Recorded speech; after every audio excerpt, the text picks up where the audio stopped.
Hi, this is Paul Haar from thesaxophonist.org, and I'm here with a playtest and a review of the SYOS Select Your Own Sound tenor saxophone mouthpiece.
You know, my father used to use this old saying whenever something would break. He'd say, you can put a man on the moon, but you can't create a watch that will last more than a couple of years.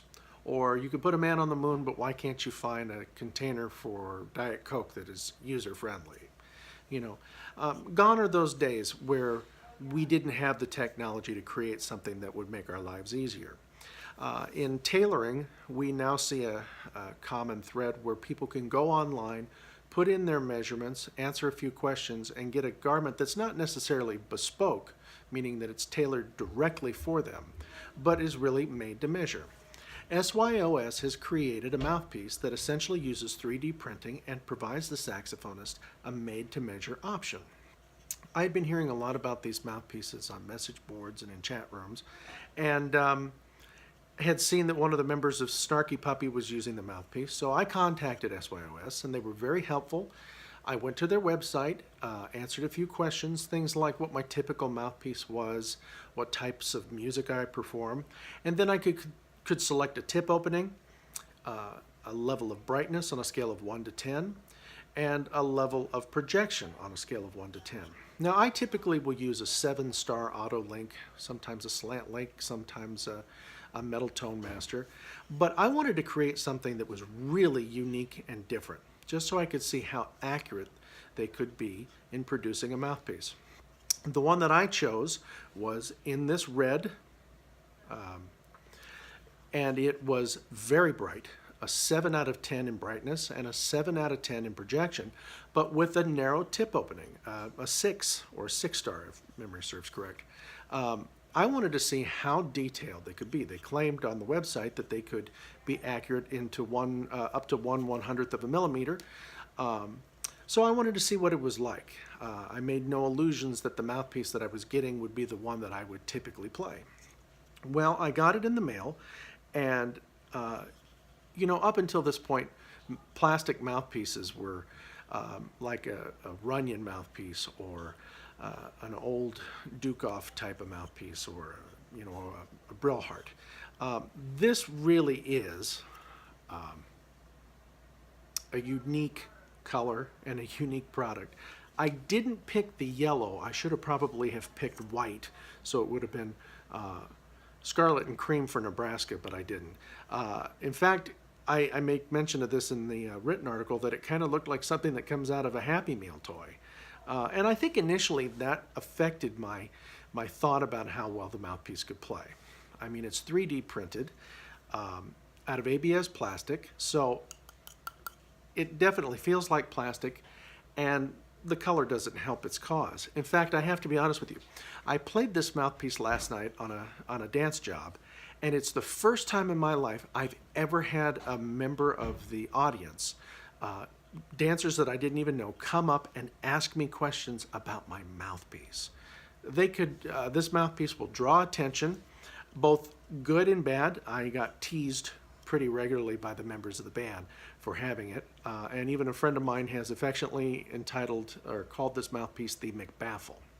But it really did play well. I was rather surprised. Just as I had ordered it, it has a tremendous amount of brightness and projection, but it doesn't really lose the mid and low overtones. It creates a very fat sound. The response is immediate. The altissimo is excellent. And, you know, usually with something that's very bright and very powerful with a lot of baffling, down low it's going to be barky. It didn't do that. I was very surprised at the mouthpiece. It held its own. You know, there's a lot of pros I can see for this. If you find the right, first of all, it's tailorable. So if you find the perfect thing that you want, it has, I don't know if you can see it here, but it has a little serial number. So if you want, you could order a couple of them, and with the 3D printing and the technology, it should be fairly consistent. It doesn't appear that there's much bench work done, much if any bench work done afterwards. I did see a couple of flaws. It's hard to see on the video because of the vibrancy, but I have some high resolution pictures on the article. There were some flaws. There was a little burr on the tip that you can hear. We're over here. It's not there. Also, the material, it's kind of hard to see, but it has kind of a ridged feel to it. And I didn't particularly care for that. If my hands were dirty, it would really pick up the dirt, but cleans easily and really didn't do anything to affect the sound. I didn't like the compression ligature that when I would take it off, you'd hear this. Even doing that now, it kind of reminds me of like a high-pitched screeching of the arm off of a LP. Where the ligature works well, it's not necessarily the type of product that I would want to use as a ligature. So finding a ligature was a little difficult for me. I had to find a Robner ligature that was kind of stretched out for alto saxophone, or I'd have to find a tenor saxophone ligature that ran a little bit on the small size. But overall, the mouthpiece played well. It, I think, is a viable option. You know, at a price point that's near $300, it's really up to the consumer whether or not you feel that that's what you should pay. It's certainly not out of line. I think it's a mouthpiece that does what it says it's going to do. I keep thinking, though, and really felt this way throughout the whole playtest, that this could be the first step. You choose your, kind of like a made-to-measure suit, you know. You go in, you get measured, they make it off of a template. You try it on, they say, yeah, this works here or there, then they go back and then they make your final suit. I just somehow saw this mouthpiece evolving in the future where a person could tailor their ultimate mouthpiece, everything that they want, provided that they understand what it is that they want. And once the final product is approved by the player, they then can either choose to have this mouthpiece in the plastic version or upgrade it to hard rubber or metal and truly get a bespoke experience. But the SYOS mouthpiece, I'm happy to say, is more than just a conversation piece. I mean, it does its job, it plays well, and for those who are pretty finicky about their mouthpieces, it might be something you might want to check out.